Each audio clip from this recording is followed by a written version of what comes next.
Welcome. In this video, I will be reviewing a few stocks that were asked by our members in the InfoYear live session. If you would like to take part in our InfoYear live session, please send a WhatsApp message to the number that's displayed on the screen right now to join our group where the InfoYear live session is conducted.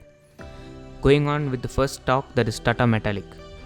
Tata Metallic is a top rank qualifier stock that has been going through some consolidation at the top as the price came down this week. While it had lesser sellers this week, which indicates that once the supply gets dried up, the stock can reverse and go up. Tata Metallic, coming from the metal sector, which is one of the hot favorites in the current market, there is potential for longer period upside in its price. So one can think of buying when the price reach between 1050 and 1171, which this stock has reached this week. For those who feel they have missed an opportunity, can buy at current price and add as the price moves up.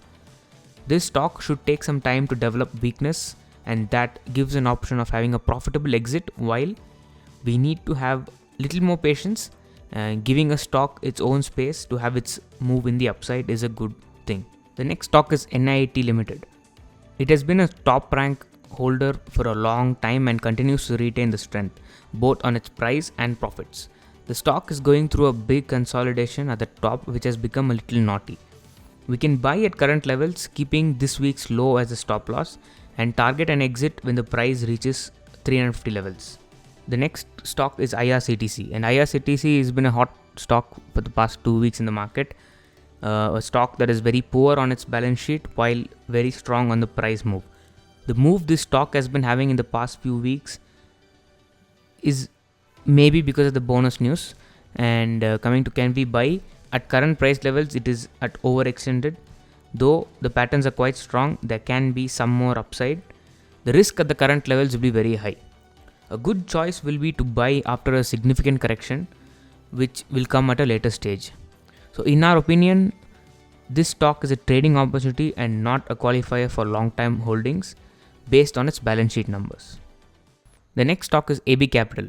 Once upon a time, AB Capital was a top rank qualifier stock which slowly deteriorated, and now the stock has lost all its sweetness. It has been going through a consolidation for the past 5 months and continuously breaching the lows. This week it had a very big range with low volume.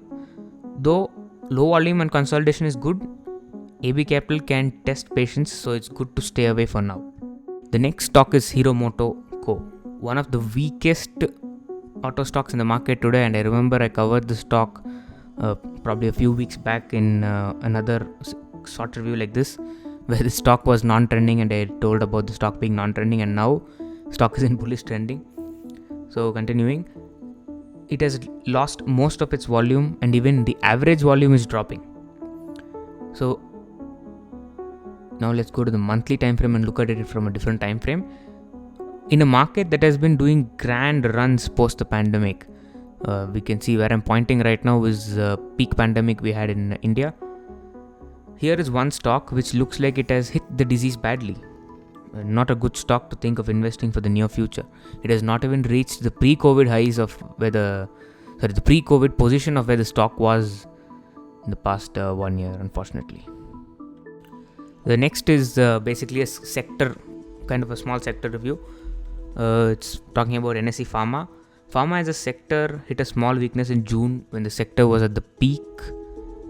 In such conditions, a big drop in price is a higher probability. Most of the stocks in the sector too have very similar patterns. Hence, a large correction is imminent. Though there is potential for one more upside, it can take a longer time to come up. It is good to stay away from pharma for a couple of months now, while keep a watch on the strength build-up and then look for buying opportunity, which should be having a higher probability of winning.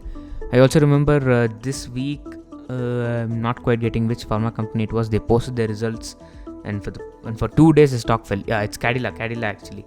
So market is expecting more from pharma, and unfortunately they're not able to deliver, which is why stocks are dropping also, as well as the index. So that's it for this week. Thank you for watching.